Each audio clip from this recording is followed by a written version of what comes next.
নমস্কার বন্ধুরা, mysterious system ওয়াল চ্যানেলে আপনাদের সবাইকে জানাই সুস্বাগত। আজ আমি আপনাদেরকে কোনো মন্ত্র দেবো না, আজ দেবো একটি গুরুমুখী আয়ুর্বেদিক চিকিৎসা গাছপালার মাধ্যমে। তার আগে চলুন জেনে নেওয়া যাক যে বিষয় নিয়ে ভিডিও বানাতে এসেছি।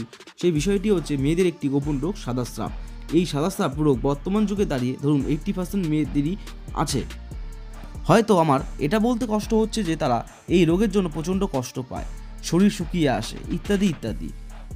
একটি মহিলাই বুঝবে হয়তো এই সম্বন্ধে বেশি আমাদের থেকে। যাই হোক, অনেকেই ডাক্তার দেখায় ঠিক হবার জন্য, সেই ক্ষেত্রে হয়তো ঠিক হয়েও যায় কিছুদিনের জন্য, তারপর পুনরায় আবার দেখা যায় সেই সাদাস্রাব রোগ। তাই এই সাদাস্রাব রোগটিকে সেরে ফেলার জন্য এই গাছটিকে প্রথমে জোগাড় করবেন। গাছটির নাম হচ্ছে আদাসুর। আপনাদের সুবিধার্থে স্ক্রিনে দেখিয়ে দিচ্ছি, দেখে নিন। এই গাছটি দু রকমের হয়, একটি হয় লাল ফুল যুক্ত গাছ, আরেকটি হয় সাদা ফুল যুক্ত গাছ। আপনাদের সাদা ফুল যুক্ত গাছটি জোগাড় করতে হবে।